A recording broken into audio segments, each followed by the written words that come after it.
Now, Sri Krishna Gupta, Executive Director at Lloyds Engineering Works, and we also have Mr. Ravi Uppal, CMD at Steel Infra Solutions Company, joining in on the show right now. Gentlemen, both of you, great to have you on the show. Mr. Gupta, if I could start off the conversation with you first. Why Cisco, and when will the integration be complete? So thank you for having us on the show. Firstly, Cisco was a no-brainer. They're one of the finest structural steel companies in India. They have close to 200 projects all across the country and have done big projects like Delhi's airport, the Noida International Airport, and that kind of track record cannot be bought overnight. It makes us bigger, stronger, and more complete. And it also supports us in our target to reach a pretty healthy revenue goal by the end of the next 3 years. And when will this integration be complete? We just completed our board meeting yesterday, so in the next few weeks, we should have this completed. The street is also a little, unnerved about this 1,220 crore rupee valuation. How would you justify that? Fair valuation based on the revenue, the growth trajectory they've done over the last few years, the assets they've built. They have a very strong team, which is, of course, headed by Mr. Uppal. We see a great trajectory going forward. And there's a lot of synergies that it brings in with our company as well. So we saw that as a pretty fair valuation based on their top line and bottom line currently. Mr. Gupta, it's an acquisition which is a mix of cash and equity which you have given there. How did you arrive at that and the valuation multiples that you have given for this business? What kind of order book that it adds to your existing order book? So it's a fairly well-balanced transaction. As you mentioned, it's a mix of cash and equity. The total consideration is about 1,000 crores, just a little over that. And a little over half of it is being paid in cash, and the balance is being settled through preferential equity to Cisco's selling shareholders. And that's a great point to bring up because by issuing the equity to the sellers, they stay invested alongside us. And we had a meeting with most of the investors, and they were quite happy to be part of get Lloyds Engineering equity as part of the transaction because they've also seen and understood the growth story and where we want to go. So that's how the transaction came about between the both of us. Mr. Uppal, let me come to you. You could have sold non-controlling stake in Cisco as well. Why did you opt to sell controlling stake? And now, with regard to the future, what will your role be after the transaction is completed? Yeah. The interesting part is that Lloyd and we have very identical views about how the growth has to be achieved. And, they want Cisco to continue the way they are today. For example, wanted me and my director of finance, my chief operating officer, all of them, the whole management team to continue uninterrupted. They don't want to interfere with this company because we have a very distinct character and distinct strengths. They only want to contribute to them. So, for example, they said that, they will give their Nagpur plant, with a capacity of about 20,000 tons, they will move it into Cisco. And likewise, there's another plant, which they will give to us on a lease. So, these are the kind of strength they want to give to us so that we can move ahead with more speed, with more action. So that is the reason. Now, coming to the first question, why did we could have given the, controlling, interest, need not have given them as much as we did. Well, we have had, look at this from different perspective. While we do have part of the equity of the promoters, which will be there right up to the period the next 2 years. So they wanted to have their, the control, about 80% plus. So after a long discussion, we came to agreement. It could just as well be they take about 87%. But day-to-day operations are going to be run by us. So they have made it abundantly clear they don't want to interfere with this company operation. We should continue the way we have done.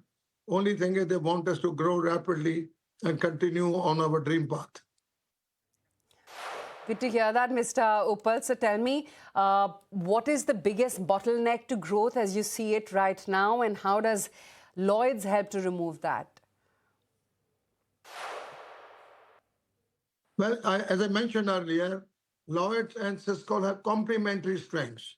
They are basically a steel power mining company. They got huge growth potential. They're also in the infrastructure, developing own infrastructure, and Cisco has distinct strength to contribute to that. So we will also become a major vendor for them when it comes to those areas where we have distinct strengths in developing at a rapid pace their infrastructure.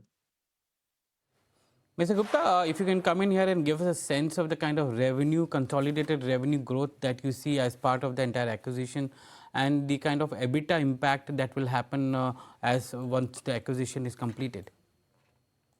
So firstly, we have a healthy order book as is for Lloyds Engineering, which is at about 8,000 crores.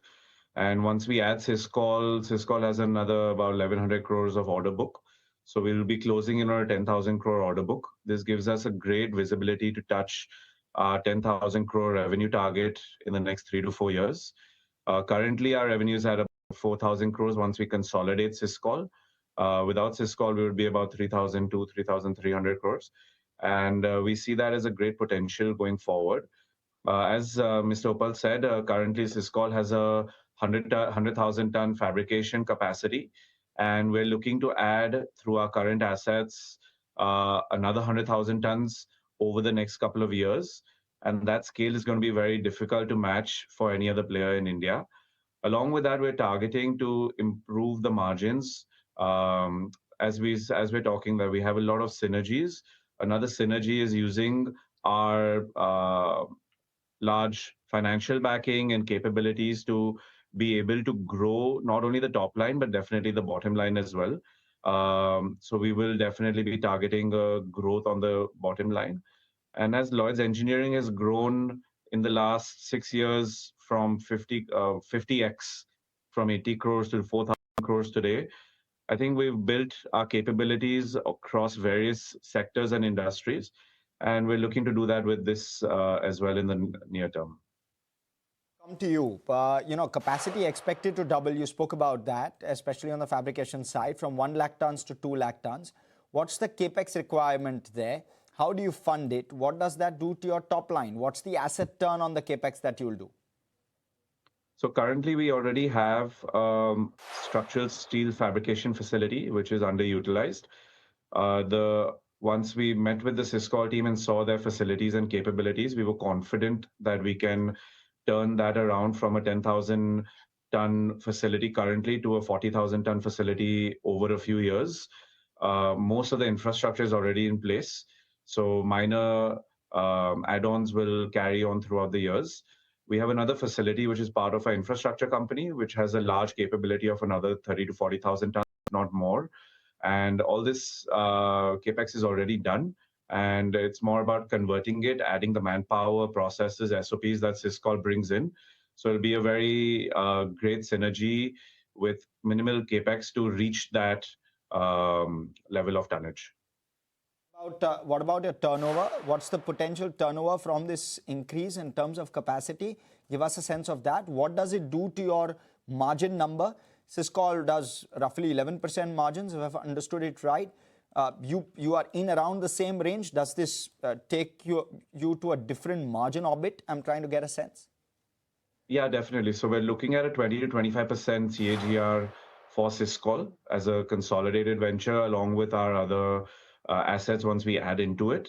Along with that, we're looking at growing the margin by 2 to 3 basis points over a couple of years. It's not something that can happen overnight, but it's something we're definitely targeting, and we see a strong focus on that.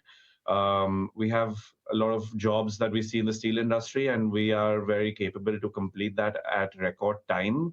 And as we've already showcased that with our infrastructure company, so we will definitely demand a higher margin, and we see that possible in the next few years.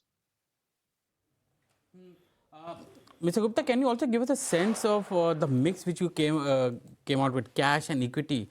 equity, was it because the minority shareholders of Cisco wanted equity in Lloyds Engineering, that's why the entire transaction was designed in such a way? Because you gave cash to the other shareholders, including promoters, but investors like Madhusudan Kela have got equity in your company now. Yeah, it was a discussion and a mutual understanding.